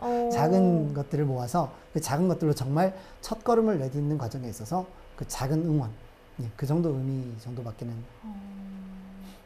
네. 근데 그렇게 되면 좀 많은 분들이 너무 네네. 리스트에 많이 올라가면 그쵸. 공동체 계좌에서 네. 너무 많은 분들이 지원을 받게 될 것 같은데 그러면 너무 좀 무리가 가지 않으실까요? 뭐 그렇게 크게 그런 부분들을 저희가 부담스러워하진 않아요. 어떤 거냐면 저희는 저희가 할 수 있는 만큼 하는 거거든요. 할 수 없는 만큼 욕심을 내지도 않고 그래서 저희는 공동체 계좌라는 그 계좌의 잔고 범위 내에서 지원을 하는 거잖아요. 채워져 있으면 채워져 있는 범위 내에서 얼마든지 자유롭게 쓸 수 있는 거고 채워져 있는 범위가 없는 상황에서는 우리가 해줄 수 있는 건 가령 예를 들어서 이제 인쇄에 관련된 그 파트가 있어요. 저희 팀 안에. 그래서 그쪽 팀에서 이제 그 무료 인쇄 지원을 하지만 잔고가 고갈됐을 때는 원가 인쇄라는 개념으로 전환이 되겠죠. 그래서 이제 제작하는 그 원가에 대한 부담을 청년단체들이 직접 하고 이렇게 하는 건데, 근데 이제 재밌는 경험들이 많아요. 네. 그러니까 저희가 지원했던 그 청년단체들 중에, 그러니까 단체 이름을 말하는 게 조금 그 단체한테는 리스트가 될 수도 있겠지만, 신림동에서 아까 말씀드렸던 네. 문화예술 활동을 하고 있는 작은 따옴표라는 단체가 있거든요. 근데 그 친구들이 몇 해 전까지만 하더라도 전기요금 19만 원이 밀려가지고 그걸 못 내서 그 지하 공간에서 쫓겨날 상황에 놓인 적이 있었던 거죠. 그래서 형 어떻게 해요? 그러니까 나이 차이가 되게 많은데 저한테 형이라고 불러요. 청년들이. 형 어떻게 하면 좋아요? 하면서 문자가 와서 걱정하지 마. 계좌 있으면 갖다 써. 그러니까 요청해서 19만 원을 뽑아다가 그렇게 했던 단체인데요. 근데 그 단체가 지금은 2015년 연말에 서울시에서 세 개의 단체였구나. 3개의 단체를 뽑아가지고요. 1,000만 원씩 묻지도 따지지도 않고 이렇게 준 적이 있어요. 서울시 혁신상이라고 해가지고 2015년 수상했던 3팀 중에 이 작은 따옴표라는 청년단체가 지원을 받아서 서울시에서 묻지도 따지지도 않고 그 돈을 받았던 거예요. 그런데 만약에 그 전년도에 그 19만 원의 임대료가 없어서 만약에 이 친구들이 그쵸. 자기들의 꿈을 내려놔야 되고 포기해야 되는 상황이 됐었더라면 2015년도 서울시 혁신상 작은 따옴표는 없었던 거죠. 그래서 이제 저희가 하고자 하는 건 그런 거예요. 우리가 할 수 있는 작고 미미한 거지만 가능성이 있고 꿈이 있는 청년들에게 포기하지 말라는 응원을 하는 거죠. 저희가 뭔가 많은 걸 줄 수도 없고 해결해 줄 수는 없지만 누군가 너의 편이 있다. 누군가 너와 함께 걸어가고자 하는 사람들이 있다라는 거. 그런 것들을 청년들에게 전해주고 싶은 거예요. 근데 이런 질문을 드려도 될지 모르겠지만 네. 사실 네. 돈을 그렇게 아무 조건 없이 받을 수 있다면 네. 약간 아기를 가지고 그쵸. 이용하시는 분들도 있을 것 같아요. 굉장히 좋은 분명히 마음으로 있죠. 시작하셨는데 네, 있죠. 그런 분들은 있음에도 불구하고 이용당해 주는 거죠. 근데 작은 따옴표라는 친구들이 계속 그 친구들 얘기를 하게 되는데 네. 너무 기특해요. 어떤 거냐면 그렇게 받았던 친구들이잖아요. 그렇게 받았던 친구들이고 한동안은 그냥 그 잔고가 있으면 늘상 뭔가 자기네들이 필요한 걸 요구해서 뽑아가고 만들고 하는 거에 익숙한 친구들인데 어느 순간 변화가 보이더라고요. 그래서 이 친구들이 늘상 이렇게 가져가기에 익숙하던 친구들이었는데 이제 서울시에서도 지원금을 받게 되고 이런 상황이 되다 보니까 이제 이 공동체 계좌를 저희가 유지할 때 딱 하나의 룰이 있어요. 근데 이게 성문화된 뭔가 이렇게 문서화된 룰도 아니고요. 자율적인 룰인데 허락된 계좌의 범위 내에서 누구든 자유롭게 꺼내다 쓰세요. 단 함께하는 다른 단체들을 배려하면서 써주세요라는 거예요. 그러니까 10만 원의 잔고가 남아 있는데 우리가 지금 급하다고 10만 원을 다 갖다 써버리면 또 다른 누군가 급한 단체는 정말 급할 때 공유할 수 있는 게 없는 거잖아요. 그러니까 옆에 있는 다른 팀들을 배려하면서 써주세요라는 하나의 단서를 붙여서 자율적으로 맡겨서 운영을 하는 거죠. 그런데 그 작은 따옴표라는 친구들이 처음에는 있는 잔고를 가지고 자기네들이 활용하고 쓰는데 그러라고 한 거니까 당연한 거예요. 그리고 이 친구들이 아까 말했던 악의적으로 이용하는 친구들도 아니고 그런데 그렇게 그냥 계속 주는 거죠. 그러다 보니까 어느 순간 이 친구들이 변했어요. 그래서 자기네들이 만드는 인쇄물에 대한 원가를 지불하기 시작하게 되고 거기에 플러스 얼마를 더 더해서 다른 청년들에게도 같이 계속 해주세요라고 오히려 역으로 저희를 응원하는 팀들로 변해가는 거죠. 그러니까 이것 자체가 너무 벅찬 거죠. 그러니까 저희는 지금의 청년들에게 그런 것들을 기대하는 거예요. 그러니까 자기만을 위한 그런 것들이 아니라 다른 사람을 위해 나를 내어줄 수 있고 네, 또 그 가치가 공유되고 이것이 우리가 흔히 말하는 선순환의 가치 아닐까요? 그런 단체들을 만나셨기 때문에 지금까지 또 네. 이렇게 힘 있게 올 수 있으셨던 것 같아요. 사실은 그게 이제 이런 게 있죠. 이런 활동들을 하다 보면 이제 그 비율이 사실 그런 팀들이 많지는 않아요. 오히려 아까 말씀하셨던 부정적 사례나 이런 것들이 훨씬 더 많지만 그렇지만 부정적 사례로 인해서 이런 비전, 미션 이런 것들을 포기하게 된다면 그것만큼 미련한 게 어디 있겠어요. 그러니까 언젠가 이 친구들이 변할 걸 믿고 신뢰하고 그러면서 정말 함께 가고 있는 이 파트너십들 있잖아요. 그 의미와 가치를 뒤늦게나마 깨달아주고 오히려 역으로 같이 동참하게 되고 역으로 우리를 응원해주는 이런 청년들, 이런 친구들 이 친구들을 보면서 희망과 비전, 가능성을 보는 거죠. 정말 좋은 일 하시네요, 진짜. 아유. 절대 아무나 못할 것 같은데 지금까지 좀 몇 명 정도의 친구들이 좀 후원을 받았는지 알 수 있을까요? 저희 퍼스트 스텝 같은 경우에 지금 한 20팀 정도 등록돼서 운영되고 있는 것 같아요. 그럼 이제 공식적으로 뭐 얼마를 가져간다거나 이렇게 집계를 하시는 건 아니고 저희가 이제. 그런 부분을 집계하진 않고요. 간이적으로 활동자가 그 공동체 계좌의 잔고를 항상 이렇게 그 페이스북에 게시글을 통해서 이렇게 오픈을 해줘요. 양심이 좀 찔리면 못 가져가겠네요. 네, 공개적으로 글이 게시가 되니까. 이런 질문도 있었어요. 사실 이 퍼스트 스텝이라는 것이 좀 꿈이 있는 친구들이 대상으로 할 때 좀 떳떳하게 할 수 있는 것이 아니냐. 만약에 자기가 꿈이 없는데 네. 좀 이렇게 지원을 받고 싶다라고 하면은 이런 친구들은 어떻게 하면 좀 좋을까요? 저희는 장벽이 없어요. 네, 장벽이나 아니면 저희가 심사하는 기준이나 이런 것들이 따로 있지 않거든요. 심사를 할 만큼 많은 것들을 지원하는 것도 아니고, 그러니까 가령 예를 들어서 이제 정말 뭐 어려운 환경에 있는 사람인데 뭔가 이제 그 영업이나 유통 같은 걸 해보려고 네, 막 이런 그런 생각이 들었어요. 내가 이 영업 유통을 해서 좀 경제적으로 자립을 해야지. 부모님으로부터 자립해야지. 전 이것도 꿈이라고 생각하거든요. 뭔가 원대해야 되거나 거창해야 되는 게 아니잖아요. 부모님으로부터 용돈 받았던 청년이 이제부터는 군대도 갔다 왔고 이제 나도 어른인데 내 힘으로 용돈 정도는 내가 벌어야지 라고 생각하면서 뭔가를 해보고 싶은데 당장 명함 하나를 만들려고 해도 명함 하나 만들 돈이 없잖아요. 그럴 때 퍼스트 스텝에 똑똑똑 녹화하는 거죠. 저희가 해보고 저 이제 부모님으로부터 자립하고 싶어요. 그런데 제가 지금 아무것도 없어서 못할 것 같아요. 명함 만들어주세요. 만들어 드리는 거죠. 예, 이런 작고 소소한 것들이지만 이제 반복적으로 말씀드리게 되는 거지만 저희가 하는 건 그냥 단순한 거예요. 응원하고 지지하고 같이 걸어주는 거죠.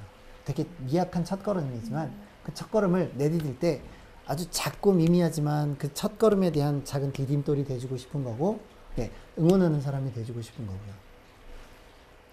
아무래도 이 방송이 나가고 나면 네. 더 많은 친구들이 신청을 하지 않을까 싶은데요. 네. 네, 이제 마지막 질문을 좀 드려야 될 것 같아요. 네. 네, 청춘들에게 마지막으로 네. 네, 저희 청산뉴스 공식 방명록을 아, 남겨주셔야 네, 돼요. 네. 청춘들에게 방명록. 마지막으로 한 말씀 남겨주신다면 네. 어떤 말씀 전하고 싶으세요?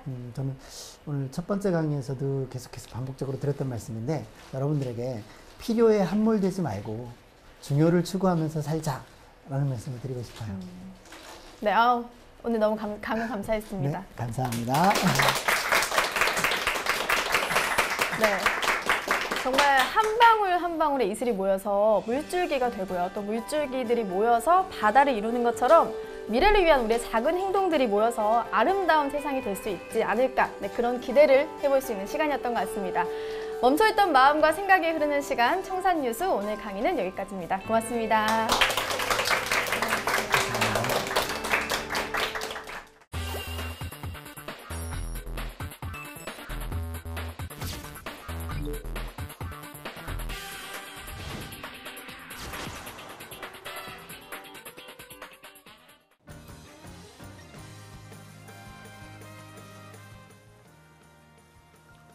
안녕하세요. 박정호 연구원입니다.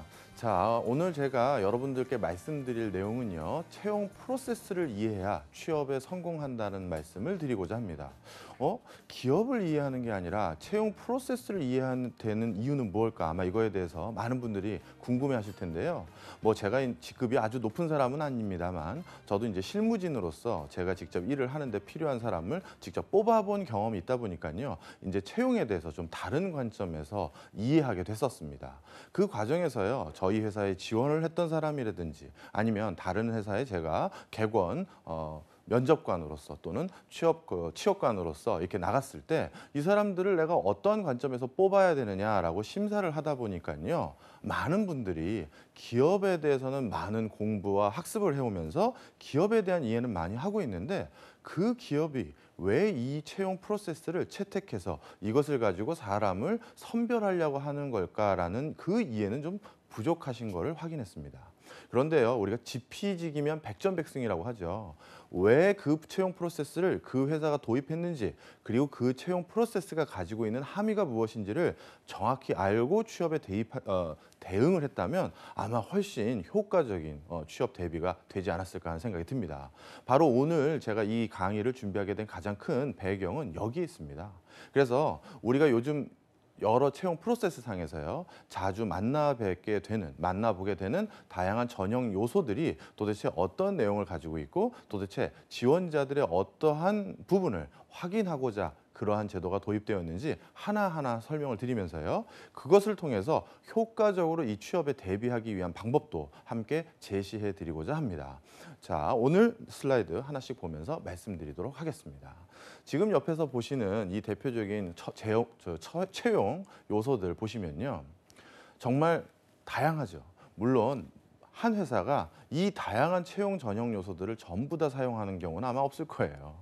이 많은 것들을 전부 다 어떻게 보겠습니까? 하지만 대부분의 회사들은요, 이 다양한 채용 전형 요소들 중에서 많게는 한 4개, 적게는 2~3개를 가지고 우리 회사에 적합한 인재인지 우리에게 적합한 인재가 아닌지를 선별하기 위한 허들로서 이것을 마련해 놓고 있습니다. 그렇다면 도대체 어떤 회사가 우리의 사원을 뽑을 때 이 전형 요소들 중에서 무엇을 차용해서 여러분들을 선별하려고 할까? 그것에 대한 좀 이해를 해볼 필요가 있겠죠.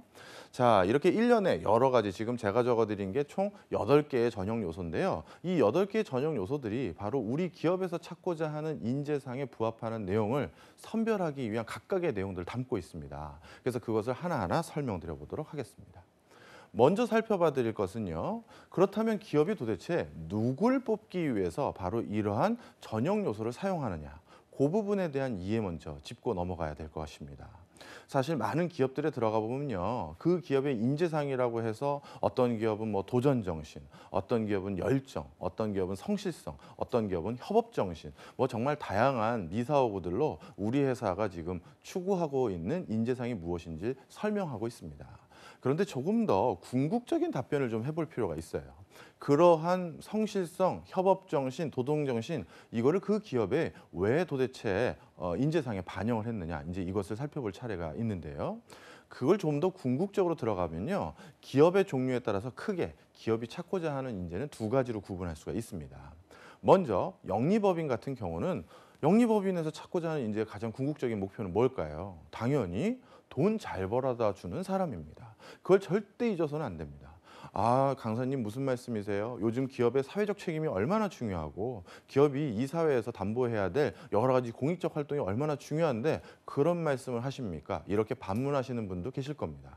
그런데 이렇게 생각하시면 좋을 것 같아요.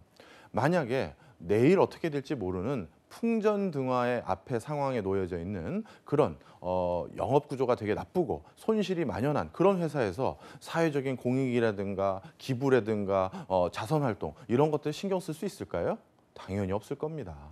기업이요, 이렇게 공익을 실현하는 다양한 활동을 하기 위해서라도 그 전제 조건은 그 기업이 연속적으로 살아남을 수 있는 바로 영리를 충실히 추구할 수 있는 그런 환경에 놓여 있어야 됩니다. 따라서요, 영리법인, 흔히 말하는 사기업들은 대부분 일단 선결돼야 될 조건은 돈을 잘 벌어야 돼요. 그리고 그런 돈을 잘 버는데 기여할 수 있는 인재를 바로 선별하고자 하는 것입니다. 그러니까 여러분들이 채용 전형 여러 절차를 통해서 반드시 그 기업에게 설명해 줘야 되는 첫 번째 요소는 저만 뽑으시면 이 회사는 돈을 잘 벌 수 있습니다. 궁극적으로는 내가 그거에 대한 해답을 제공하고 왔는지 안 왔는지를 반드시 생각해 보셔야 됩니다. 그 다음에는 비영리 법인입니다. 이 비영리 법인이라고 하면요, 많은 공공기관이라든가 공무원이라든가 바로 이렇게 직접적으로 돈을 번다기보다는 공익을 목표로 해서 설립되어 있는 회사들이 여기에 해당될 텐데요. 자, 이 비영리 법인은 당연히 가장 큰 목적이 뭐죠? 더 큰 공익을 실현해 줄 수 있는 사람을 뽑는다는 데 있습니다. 그러면 도대체 어떠한 구성 요소를 가지고 있었을 때 더 큰 공익을 실현해 줄 수 있을 것이냐? 사실 우리가 영리법인에서 더 돈을 잘 버는 사람도, 그리고 공공 부분에서 더 큰 공익을 실현해 줄 수 있는 사람도 모두 다 똑같은 요소를 요구받고 있습니다. 뭐냐면요, 밑에 적어드린 것처럼 비즈니스 환경을 분석할 수 있어야 돼요. 예를 들어서 영리법인에서는요, 내가 물건을 팔고자 하는 고객이 지금 어디에 있고 그 사람은 어느 정도의 구매력을 가지고 있고 그 사람이 원하는 니즈가 무엇인지를 정확히 알아야, 그리고 우리 경쟁사는 지금 그거에 대해서 어떻게 대응하고 있는지 이런 전반적인 비즈니스 상황을 분석할 수 있어야지만, 그래야지만 유의미한 대안을 제시할 수 있을 겁니다. 그래야지만 당연히 돈 버는데 기여할 수 있겠죠. 따라서 우리가 면접 프로세스상 또는 자소서 프로세스상 또는 필기시험상에서 반드시 본인이 설명해 줘야 되는 일련의 요건들은 나는 비즈니스 환경을 분석할 수 있어서 돈 버는데 기여할 수 있다라는 설명을 해주셔야 되는 겁니다. 그 다음 보시면요, 공공 부분도 마찬가지예요. 우리가 사회적 약자에게 적절한 서비스를 제공하기 위해서 아니면 공공 부분이 민간의 경제 부분을 적극적으로 부양하거나 지원하는 그런 업무를 하기 위해서는 당연히 지금 민간에서 어떠한 일이 전개되고 있고 바로 국민들이 또는 소비자들이 어떠한 행태를 보이고 있는지를 정확하게 캐치하는 것이 무엇보다 중요합니다. 따라서 공공 부분 역시도 비즈니스 환경, 기업 환경이 어떤 식으로 놓여져 있는지를 분석할 수 있는 인재, 이것을 찾기 위해서 굉장히 고심하고 있다. 그리고 앞서서 보여드렸던 그 8가지의 전형 요소는요, 바로 그 기업마다 우리가 이러한 인재를 찾기 위해서 우리 기업에게 필요한 요소들은 무엇일까라는 고민 속에서 선별되고 추출된 것이다. 이렇게 생각하시면 좋을 것 같습니다. 가장 궁극적인 골은 여기에 있다. 이렇게 보시면 돼요. 자, 그렇다면 이제 본격적으로요, 하나하나의 채용 전형이 담고 있는 함의는 무엇인지 설명드리도록 하겠습니다. 먼저 학점, 영어 성적, 출신 학교, 이 3가지를 좀 살펴보도록 할게요. 사실 이 3가지 어느 회사를 지원하든지 반드시 넘어야 될 허들입니다. 도대체 이 영어 성적, 영어를 하나도 쓰지 않는 회사인데 왜 영어 성적을 요구하는 것이며, 나는 중고등학교 때는 공부를 열심히 안 했고 그래서 좋은 대학을 못 갔는지 모르겠는데 지금은 나는 다른 삶을 살려고 열심히 일하고 있는데 왜 출신 학교를 나에게 요구하고, 그다음에 대학 다녔을 때 학점, 나는 전공과 관련 없는 분야에 지원을 했었음에도 불구하고 왜 나에게 이렇게 학점을 요구하고 또 학점을 적어내라고 하는 것이냐. 바로 그거에 대한 가장 큰 해답은요, 바로 성실도를 확인하기 위한 것입니다. 자, 우리가 어떤 회사에서 직원을 하나 뽑았습니다. 그럼 그 직원이 언제까지 일하나요? 뭐 1, 2년 일하다 나갈 직원을 뽑는 것이 아니죠. 작게는 10년, 또 길게는 그 회사에서 정년을 같이 할 수 있는 그런 마라토너를 뽑는 겁니다. 즉 어떤 특정 기간에요, 단기 스퍼트로 그때만 살짝 열심히 일하고 그 뒤로 이제 쉽게 얘기해서 나가 자빠지는 그런 직원을 뽑는 것이 아니라 꾸준하게 10년이고 20년이고 성실한 모습을 보이면서 회사의 여러 업무를 적극적으로 수행할 수 있는 이런 사람을 뽑는 것입니다. 자, 그러면 이 성실도에 대한 중요한 잣대가 될 수 있는 지표가 뭘까요? 바로 학점이에요. 여러분, 좋은 학점, GPA를 취득한다는 것은 단 한 학기만 열심히 한다고 되는 일이 아니죠. 여러분, 좋은 학점을 취득하려면 최소 4년, 요즘은 5년 다니는 사람들도 아주 많습니다. 그 4, 5년의 장관 기간 동안 내가 좋은 학점을 취득하기 위해서 꾸준히 정진을 해야지만 얻을 수 있는 훈장입니다. 따라서 좋은 학점을 취득했느냐 안 했느냐를 바탕으로 이 사람은 하나의 목표로 꾸준하게 나아갈 수 있는 사람인지 없는 사람인지를 확인할 수 있는 굉장히 유효한 수단인 거예요. 자, 그다음 보겠습니다. 영어 성적이요. 자, 물론 외국에서 오래 체류하다 보니까 영어를 아주 플루언트하게 하시는 분들도 많이 계십니다. 근데 그런 사람을 선별하려고 하는 것은 아니에요. 우리가 토익 시험을 제출하라는 건요. 그럼 토익 시험으로 우리가 선별하려는 가장 큰 목적은 뭐냐? 여러분들도 아마 다 같이 경험하셨을 겁니다. 저도 취업 준비하면서 토익 시험을 일정 수준 이상으로 올리는데 아주 죽을 고생을 했는데요. 자, 영어 성적을 뭐 토익 900점, 뭐 토익 800점 어느 정도 이상으로 끌어올린다? 야, 이거 결코 만만한 일이 아니죠. 많은 시간과 노력과 자기와의 싸움이 요구되는 바로 그런 일입니다. 자, 그런데 토익 시험이 높다라는 것은 바로 그 과정을 이겨냈다라는 것이거든요. 그래서 많은 기업에서는요, 1년 중에 영어를 사용하는 업무를 단 한 차례 하지 않더라도 이렇게 영어 성적을 요구하는 가장 큰 이유는 그 사람이 성실하는지를 볼 수 있는 또 다른 지표이기 때문에 바로 영어 성적을 요구하고 있는 것입니다. 출신 학교도 마찬가지죠. 참 아쉬운 얘기인데요. 자, 좋은 출신 학교를 나왔다. 내가 속칭 말하는 명문대를 나왔다. 우리 명문대를 들어가기 위해서 고3 때 몇 개월만 공부하면 거기 들어갈 수 있는 건가요? 아마 그렇지 않을 겁니다. 짧게는 고3 기간 내내 자기가 열심히 공부해야 되고 조금 더 길게는 고등학교 기간 내내 무엇인가 공부를 위해서 자기와의 싸움을 또 충실히 한 사람이어야지만 그런 좋은 대학을 다닌다는 어떤 혜택을 좀 받을 수도 있겠죠. 바로 출신 대학이라는 것은요. 속칭 말하는 학벌이니 학연이니 이런 걸 중요시 여기는 것이 아니라 그 사람이 그런 출신 학교를 나올 만큼 자기와의 싸움에서 성실한 태도를 임했는지를 보기 위한 그런 내용들이다. 이렇게 보시면 될 것 같습니다. 학점과 영어 성적, 출신 학교 이 세 가지가 담보하고 있는 것은 바로 궁극적으로 뭐다? 성실도를 보겠다는 그런 의미다. 이렇게 보시면 될 것 같아요. 자, 그 다음 내용도 한번 살펴보도록 하겠습니다. 가장 요즘 많은 분들이 도서관에 가면, 저도 대학에서 강의를 하다가 대학 도서관에 가면요, 늘상 펴놓고 보고 계신 책들이 있습니다. 흔히 말하는 인적성 시험 서적이죠. 그래서 이걸 회사마다 각각 다른 형태의 인적성 시험을 출제하고 있기 때문에요. 그 회사 자체 직무적성 시험, 인적성 시험이 있을 거고요. 또 공기업들의 경우에는 전공 필기 시험을 통해서 자신들이 필요한 인재를 선별하려는 경영학 시험, 경제학 시험, 기타 관련 전공 시험들이 있습니다. 이 과정에서 상식을 보는 것도 있죠. 바로 이런 필기 시험과 관련된 것들이 있고요. 또 한 가지는 요즘은 인적성 시험과 같이 결부시돼서 논술 시험을 짧게라도 출제하고 있는 대기업이나 또는 공공기관들이 꽤 많이 있습니다. 바로 논술 또는 시사 논술 또는 경제금융 논술 이렇게 여러 가지로 통칭되는 논술 시험이 있는데요. 자, 그러면 이러한 시험은 도대체 기업 현장에서 왜 도입해서 왜 활용하고 있느냐? 바로 요거에 대한 답을 또 구해볼 필요가 있겠죠. 제가 슬라이드에서도 적어드렸듯이 요 부분은 바로 기업이 아까 서두에 말씀드렸던 기업 환경을 분석할 수 있는 인재인지 아닌지를 확인하기 위한 덕목이다. 이렇게 보시면 될 것 같습니다. 자, 하나씩 이 부분에 대해서 좀 설명을 드려볼까요? 대표적으로 직무적성 시험을 가지고 먼저 말씀을 드려보겠습니다. 사실 여기 작년에 수행됐던 많은 직무적성 시험의 일자들을 제가 신문에 보도된 내용을 캡처해 왔습니다. 근데 한 가지 궁금하지 않으세요, 여러분?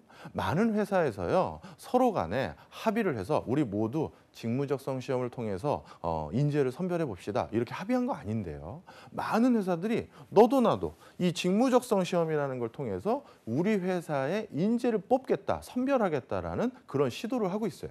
자, 그것은 무슨 얘기냐? 이 직무적성 시험으로 우리가 필터링을 할 수 있는 인재상이 우리 시대에, 우리 사회에 굉장히 부합하는 요소를 갖고 있기 때문입니다. 그렇다면 도대체 내가 직무적성 시험을 공부할 때 그냥 한 문제 한 문제 더 맞추기 위해서 공부하는 것이 아니라 이 시험은 궁극적으로 무엇을 테스트하기 위한 시험이고 기업들은 많은 비용과 자금을 들여서 이 시험을 만들고 이렇게 여러 고사장을 빌려가지고 많은 사람들을 선별하려는 그 궁극적인 목적은 어디에 있느냐, 이거를 잘 알아야지만 우리가 직무적성 시험도 효과적으로 공부할 수 있지 않겠습니까? 자, 그 힌트는 어디서 찾을 수 있느냐? 바로 직무적성 시험에 각각 영역들이 담고 있는 의미에서 찾을 수가 있어요. 자, 제가 앞서서 서두에서 말씀드렸습니다. 지금 우리가 필요한 인재상은 기업 환경을 분석할 수 있는 인재다라고 말씀을 드렸어요. 자, 그럼 기업 환경을 분석한다는데 가장 먼저 필요한 내용은 뭐냐면 지금 시장에서 전개되고 있는 다양한 상황에 대해서 진단하고 판단할 수 있는 정보를 얻어서요. 그 정보를 분석해야 됩니다. 자, 그런데 대부분의 정보는 어떻게 구성되어 있죠? 언어로 구성되어 있습니다. 아티클로 되어 있죠. 다양한 신문 기사 또는 보고서, 언론 보도 내용 이런 것들이 우리 기업 또는 우리의 고객들이 어떠한 상황에 직면하고 있는지를 설명해주는 굉장히 유용한 어떤 자료들을 제공하고 있습니다. 자, 그런데 이 자료들이 요즘 어떤 상황이냐? 넘쳐나죠. 여러분들 아마 어떤 회사에 관심이 있으신지 모르겠습니다만 내가 공기업에 관심이 있어. 그래서 금융감독원에 들어갈 거야 해서 금융감독원을 아마 네이버에 치시거나 아니면 난 사기업에 관심이 있어 해서 삼성전자를 네이버에 치시면요. 페이지 뷰 수가 아마 10만 페이지 이상 나왔을 거예요. 그러면 많은 기업 현장에서는요. 그렇게 지금 어떻게 보면 넘쳐나는 정보를 아주 짧은 시간에 왜곡 없이 다 독해해서 읽어내고 그 과정에서 엑기스를 뽑아서 우리 기업에 필요한 정보들을 추출하는 그런 인재들이 필요할 겁니다. 그렇죠. 기업에서 실시간으로 의사결정해야 되는 내용들은 시간을 기다려주지 않습니다. 요즘 기업들의 가장 중요한 경쟁력 중에 하나가 속도전이라는 거 여러분들 잘 아시지 않습니까? 그래서 아주 짧은 시간 안에 많은 그 읽을 거리들을 왜곡 없이 읽고 거기에 담겨져 있는 정보와 주제와 내용들을 정확하게 캐치해내는 게 바로 기업 환경을 분석하는 데 갖춰야 될 첫 번째 덕목인 거예요. 그래서 많은 인적성 시험에서 이렇게 언어 영역이라는 걸 출제하고 있는 거고요. 그 언어 영역의 내용에는 왜 언어 영역을 충분한 시간을 주고 꼼꼼하게 읽어본 다음에 답을 내지 않고 시간을 촉박하게 주면서 지문은 자꾸 더 길어지는 거냐. 방금 말씀드린 것처럼 기업이 직면하고 있는 상황, 그게 그럴 수밖에 없는 상황이거든요. 경쟁사에서 갑자기 가격 정책을 바꿨어요. 그럼 그거에 대해서도 우리가 하루빨리 대응을 해야 되는데 그거 충분한 시간을 두고 대응할 수 있는 그런 시간 없습니다. 바로 그런 상황에 직면했을 때 충분한 해답을 줄 수 있는 사원, 바로 인적성 시험에서 선별하고자 하는 것입니다. 두 번째 수리 영역도 마찬가지죠. 여러분들 수리 영역 그러시면 아마 이미 인적성 시험을 많이 보신 분들은 이게 고등학교 수리 영역하고는 다른 거라는 걸 알고 계실 텐데요. 미분적분 보고 그런 거 아니죠. 바로 대부분 뭡니까? 기업 현장에서 사용해야 될 아주 필수적인 수리적인 어떤 사고 능력 이걸 물어보는 거예요. 예를 들어서요. 갑자기 위에 상관께서 오시더니 말씀하는 겁니다. 우리 회사 상품을 좀 디스카운트 해줘야겠어. 정가의 15%를 깎아준 다음에 그런데 우리 마일리지 포인트는 주기로 했지? 그거는 계속 드려. 마일리지 포인트는 제품 하나 팔릴 때마다 10포인트씩 드려라. 그런데 그 10포인트는 홈페이지 상에서 우리 또 결제될 수 있는 거 알고 있으니까 그렇게 해드리고 나중에 이걸 다 몇 포인트 이상 사는 분들에겐 추가적으로 얼마만큼 혜택을 더 드려. 이런 식으로 말씀을 한단 말이죠. 자, 그러면 그렇게 썼을 때 우리 회사의 마진율에는 어떤 변화가 있는 건지 자칫 잘못해서 손해를 보는 거 아닌지 그거 누가 계산해야 되는 거죠? 회사 사장님이 직접 하는 거 아닙니다. 바로 실무진인 바로 여러분 신입사원들이 해서 올려드려야 되는 거예요. 바로 이렇게 기초적인 비율 분석, 퍼센트 분석 이런 것들을 수행하는 데 필요한 것도 바로 수리 능력입니다. 그 다음에요. 요즘 구직 박람회에서 우리 회사의 채용 프로세스를 알리기 위해서 현장에 나가기로 했습니다. 현수막도 걸어야 되고요. 부스도 조그맣게 얻어야 되고요. 자, 그런 것들 예산 신청해야 되는 거예요. 그러면 얼마의 예산으로 내가 어떻게 집행할지에 대한 면밀한 계산, 그것도 실무자가 해야 되는 겁니다. 바로 그렇게 기업 현장에서 일어나는 많은 것들은 자금을 바탕으로 일어나기 때문에 그런 자금에 대한 적절한 집행 여부를 판단할 수 있는 기초 소양을 갖췄는지 물어보는 게 저기에 해당되는 요소입니다. 또 다른 요소도 하나 말씀드릴게요. 아까 서두에서 많은 정보들은 아티클로 구성됐다라는 말씀을 드렸는데요. 사실 아티클로만 구성된 것이 아니죠. 어떤 것들로도 구성되어 있습니까? 표나 그래프로 구성되어 있습니다.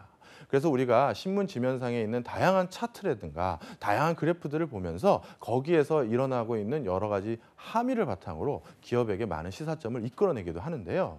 그런데 여기서 한 가지 흥미로운 사실은요.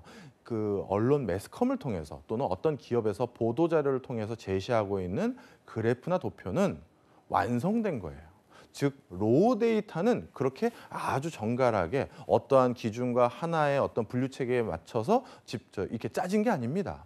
기업 현장에서 일어나는 수많은 매출액의 변화, 판매액의 추이의 변화들을 나름대로의 판단과 기준을 가지고 그걸 차트로 만든 거죠. 자, 그러면 그 수많은 로 데이터, 그것에 대해서 어떻게 분석해야지만 우리 회사의 성과를 많은 사람들에게 전달할 수 있을까를 판단해서 분류하는 체계, 그건 누가 하는 일이죠? 역시 실무자들이 하는 겁니다. 우리 인적성 시험에서 수리 영역 보면요. 1년에 숫자들이 변해가면서 그다음 숫자가 무엇을 의미하는지 찾아라. 이런 문제들 많이 보신 적 있을 겁니다. 아니면 도형이 변해가면서 그다음 도형이 어떻게 변하는지 그거에 대해서 유추해봐라. 이런 것들에 대해서 많이 문제를 마주쳐 보신 적이 있는데요. 도대체 기업에서 일하는 것과 그거 맞추는 게 무슨 상관관계가 있느냐 이렇게 생각하실 수 있을 텐데 말 그대로 여러분들이 예를 들어서 어떤 마트에서 일해서 매일 다양한 고객들이 성별도 다르고요. 거주지도 다르고요. 소득도 다르고요. 나이대도 다르고 사는 품목도 다 다릅니다. 그것들 또 시간대도 다 다르고요. 도대체 그거를 어떠한 기준으로 어떻게 도표로 정리하느냐. 그 로 데이터를 보고 판단할 수 있는 역량은 바로 그런 숫자의 일련의 변화 속에서 의미 있는 시사점을 찾을 수 있는 안목이 있어야지만 가능한 겁니다. 여러분들은 바로 로 데이터를 다뤄야 되는 사람들이라는 점을 꼭 기억하시면 왜 기업 인적성 시험에서 수리 영역에서 그런 내용들이 출제되는지 쉽게 이해하실 거예요. 자, 그럼 수리 영역에서 도표나 그래프를 통해서 비즈니스 환경을 분석할 수 있는 정보를 올바로 해독하고 그다음에 이런 수리 관련한 다양한 문제들을 비율 분석을 통해서 직접적인 의사결정에 도움을 줄 수 있는 역량 이런 것들이 꼭 들어갈 수밖에 없구나라는 생각을 가지시면 앞으로 재미없어 보이는 인적성 시험 공부하실 때도 야 이게 내가 기업에 들어가서 자주 쓰게 될 내용들이구나라는 생각을 가지시면서 조금 더 관심을 가지실 수 있지 않을까 생각이 됩니다. 이쯤에서 한번 질문 한번 받아보도록 하겠습니다. 어떤 질문이 들어왔는지 한번 볼까요? 네, 질문 하나 들어온 거 저도 사실 예상했던 질문입니다. 제가 앞서서 그 자소서, 그다음에 영어 성적, 그다음에 출신 학교는 성실도를 보는 거다라는 말씀을 드렸습니다. 바로 이분께서 질문한 거는 그렇다면 지금 변변한 영어 성적도 없고 출신 학교도 좋지 않은 사람에다가 또 돌이킬 수 없는 학점, 나는 이미 학점도 별로 안 좋은데 그럼 우리 같은 사람은 다 어떡하라는 말씀입니까? 라는 질문을 해주셨는데요. 굉장히 좋은 질문 하셨습니다. 자, 제가 아주 면접에서 또는 면접이 아니라요. 취업에서 성공하는 한 말씀을 드릴게요. 우리가 취업에서요. 자기소개서나 면접에서는 반드시 해야 될 게 뭐냐면 내가 하고 싶은 얘기를 하시는 게 아니라 상대방이 듣고 싶은 얘기를 해주셔야 됩니다. 자, 그럼 여러분들이 이미 자소서에서 제출했던 영어 성적, 출신 학교, 그다음에 자신의 학점 이런 것들을 면접관이 쭉 읽어봤을 때 면접관의 머릿속 한켠에는 분명 이런 오해 또는 이런 우려가 있을 겁니다. 불성실한 친구 아니야? 이거 좀 걱정되는데 자 그럼 그런 우려를 불식시켜줘야죠. 그래서 그 불식을 어디서 시키느냐? 바로 자기소개서에서 시켜주셔야 됩니다. 자기소개서에서 언급하고 싶고 자랑하고 싶은 거 많으실 수 있어요. 그렇지만 면접관의 우려를 불식시키지 못하신다면요. 자기소개서 그 다음 라운드로 넘어가실 수가 없습니다. 이렇게 학점도 안 좋고 학교도 별로고 영어 성적도 안 좋았을 때는 저 성실하지 않은 사람이 아니라 저는 성실한 사람이다라는 걸 자소서 어딘가에는 방점을 찍어주셔서 바로 성실함에 대한 오해, 성실함에 대한 나름대로의 그 우려를 불식시켜주는 걸로 그러한 허들을 또 넘어갈 수 있다는 말씀 꼭 드리고 싶네요. 자, 자기소개서를 활용해 주십시오. 자, 계속 강의 한번 진행해 보도록 하겠습니다.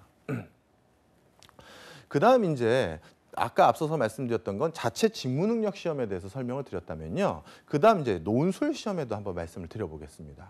역시 같은 맥락입니다. 아까 직무적성 시험을 통해서 우리가 다양한 정보를 빠른 순간 해독하고 그리고 그러한 정보 해독에 필요한 기초 언어 수리 능력을 만들었고요. 그 다음 우리가 또 인적성 시험에서 마주치게 되는 영역들이 바로 추리 능력, 상상 능력이죠. 바로 그런 정보를 바탕으로 의미 있는 대안을 제시하고 의미 있는 나름대로 해답을 제시할 수 있는지를 판단하는 게 이게 추리 능력, 사고 능력, 문제 해결 능력인 거예요. 자, 그런데 인적성 시험에서는 이것을 별도의 문항으로 만들어서 객관식으로 물어볼 수가 있습니다. 그런데 원래 가장 인간의 사고력을 측정하고 인간이 얼마나 깊이 있는 사고와 체계적인 분석을 할 수 있는지 판단할 수 있는 가장 원초적인 시험이 뭔지 아세요? 바로 과거 시험이에요. 과거 시험 뭡니까? 쉽게 얘기해서 논술 시험입니다. 이 사람에게 어떤 과제를 줬을 때 그 과제를 이 사람은 어떻게 해석했고 어떠한 근거 아래서 어떠한 대안을 제시했는지에 대해 그것을 알아볼 수 있는 가장 효과적인 방법이 태초부터 논술이었습니다. 바로 많은 대기업에서요, 인적성 시험만으로는 기업 현장을 분석할 수 있는 그 냉철한 분석력을 가지고 있는지 우리가 확인하기가 좀 미비한 것 같으니 논술마저 내보자, 이렇게 된 것입니다. 사실 논술 시험을 평가하고 채점하는 데는요, 훨씬 많은 비용과 시간이 듭니다. 그럼에도 불구하고 기업 현장에서 이러한 논술 시험을 적극적으로 도입했다는 것은 바로 논술 시험이 내포하고 있는 인간의 사고력과 분석력을 그만큼 높이 측정하고 있기 때문에 그것을 차용한 것이다, 이렇게 보시면 되겠죠. 따라서 여러분들이 논술 공부를 할 때요, 또 어떻게 공부하셔야 됩니까? 글빨 좀 익히고 비문 좀 줄이면서 말로 썰풀려는 것들로 논술을 준비하신다면 이것은 논술에 대한 가장 본질적인 채용 프로세스의 기능을 왜곡하고 이해하신 겁니다. 궁극적으로 이 프로세스에서 도대체 내가 어떠한 시사점과 분석 능력을 내 논술 글에서 제시해 줄 수 있느냐, 바로 그러한 관점에서 논술을 연습하시고 채용 준비, 구직 준비를 하시는 게 바람직해 보이네요.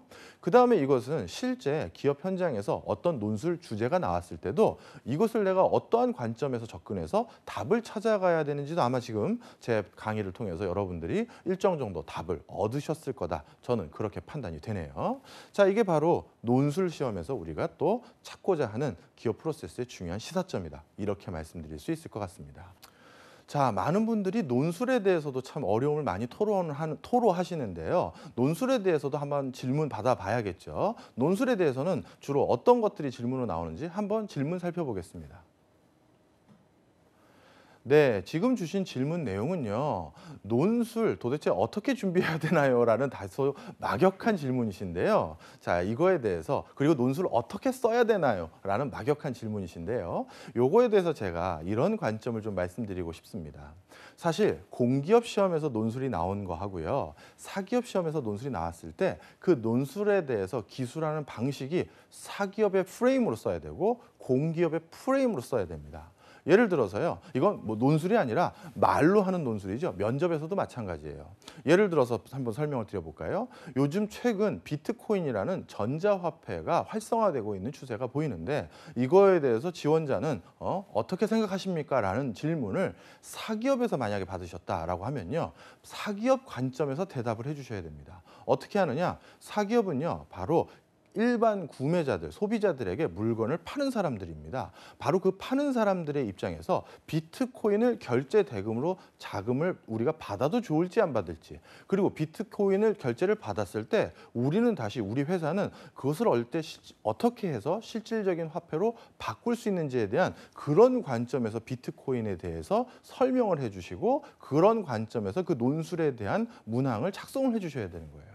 바로 사기업은 그러한 시장 경제에서 치열하게 고객과 접점해 있는 상황에서 어떠한 판단을 할 수 있는 직원인지를 뽑기 위한 것이기 때문에 그런 관점에서 그것에 대해서 답변을 하셔야 됩니다. 근데 공기업에서 만약에 그런 논술 시험 문제가 나왔다면요, 공기업 관점에서 설명하셔야겠죠. 자, 공기업은 뭡니까? 시장 경제가 안전하게 운영되고 진행될 수 있는 그 시스템을 관리 감독하고 그 시스템을 운영하는 사람들이죠. 자, 그런 관점에서요, 아니 이거 물리적인 실체도 있지 않은 전자화폐라는 것을 믿고 거래했다가 낭패를 보는 국민 소상공인들이 있으면 안 되잖아요. 또한 온라인상의 금융거래 시스템이 왜곡되거나 신뢰를 잃어버려도 안 되겠죠. 따라서 비트코인에 대해서 공기업에서 만약에 질문이 나왔다면, 그게 논술 문제로 나왔다면 바로 이렇게 시장의 안전성에 대한 관점, 그리고 국민 경제 상황에서 이게 시스템적으로 어떤 왜곡이나 교란이나 문제를 일으킬 여지는 없는 것인지, 그리고 또 한 가지 국가가 좀 더 발전하기 위해서는 이 전자화폐를 앞으로 어떻게 제도권 내에서 관리하고 앞으로 육성을 해야 되는지, 그런 관점에서 논술문을 작성을 해주셔야 되는 겁니다. 따라서 같은 유사한 시사적인 이슈에 대해서 논술이나 면접에서 질문이 나왔다 하더라도 그것을 내가 지원하는 회사에 따라서 다른 관점에서 기술하고 답변하셔야 된다, 이렇게 말씀드리고 싶네요. 그 다음 보겠습니다. 기타 자격증과 면접 부분이에요. 특히 제가 면접에서 여러분들께 꼭 말씀드리고 싶은 사항이 있습니다.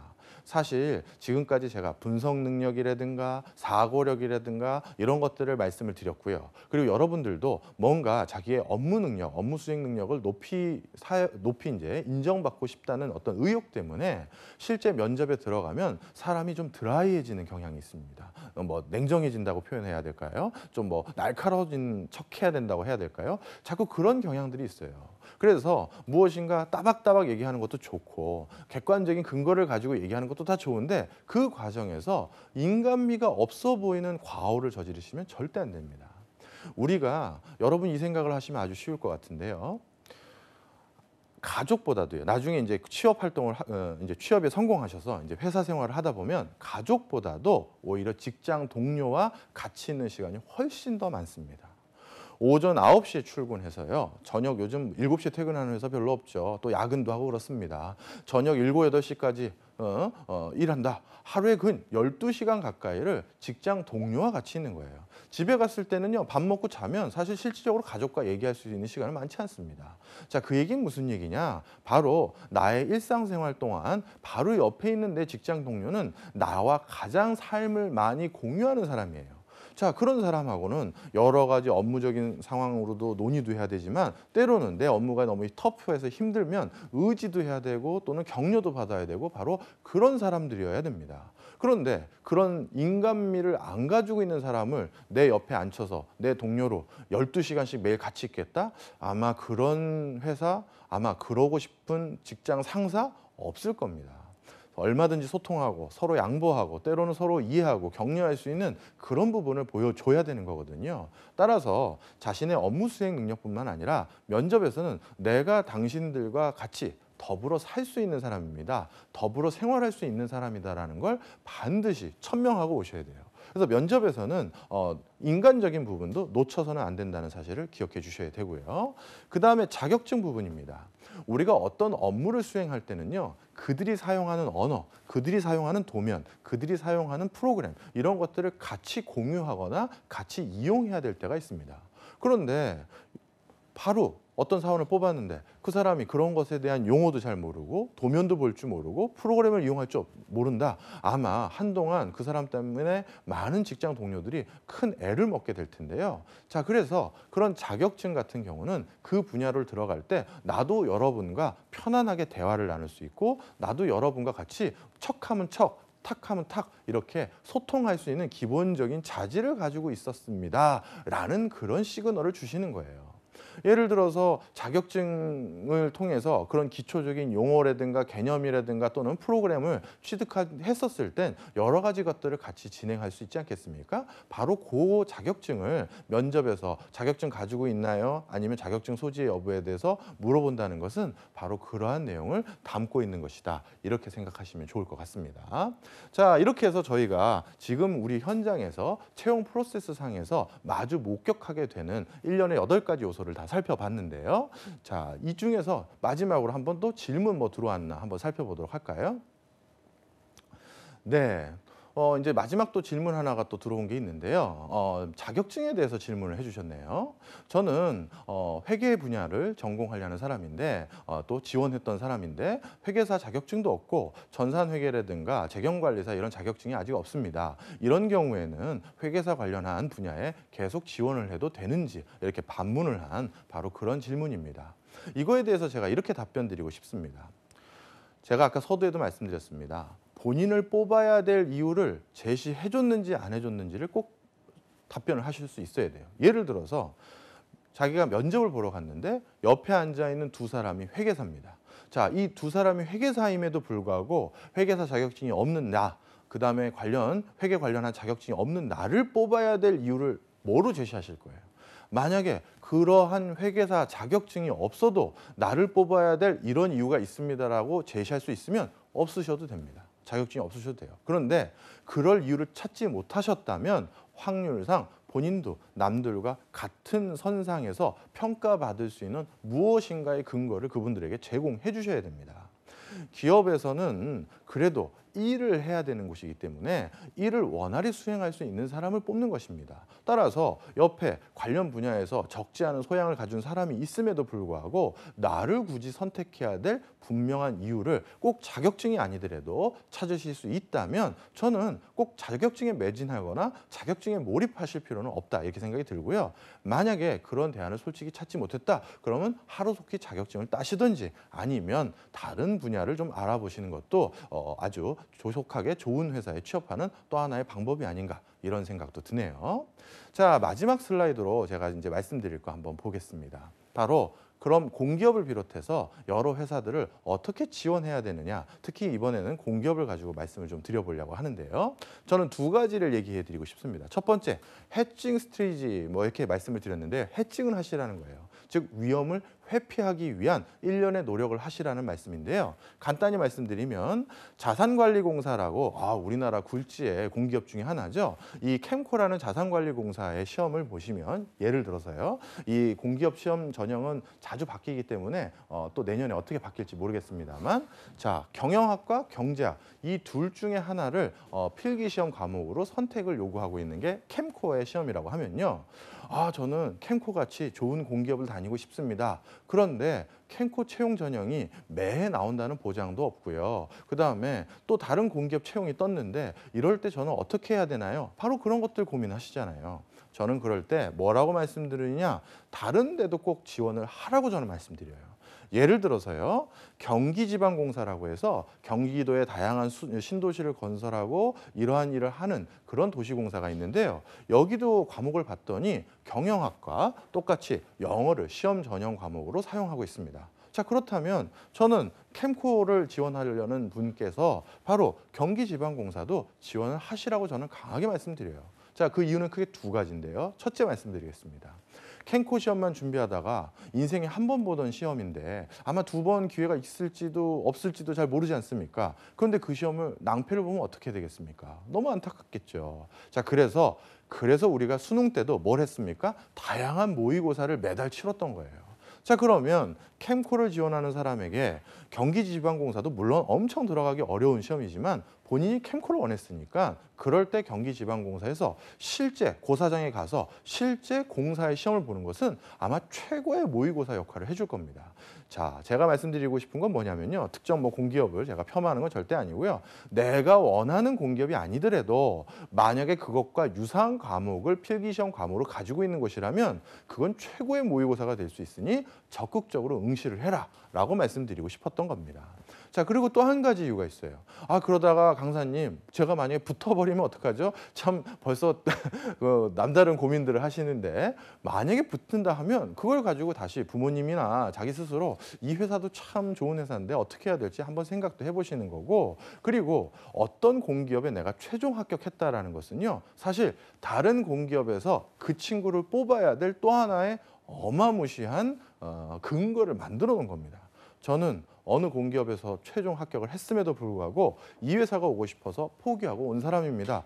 야, 많은 그 위에 상관들을 설레게 만들 단어 아니겠습니까? 저는 그렇게 생각이 되는데요. 바로 그런 이유 때문에 지금같이 취업이 어려운 시기에는 위험을 분산시키기 위해서 여러 가지 모의고사도 보고 다양한 면접과 필기시험 경험을 쌓아두실 거를 권한다라는 거고요.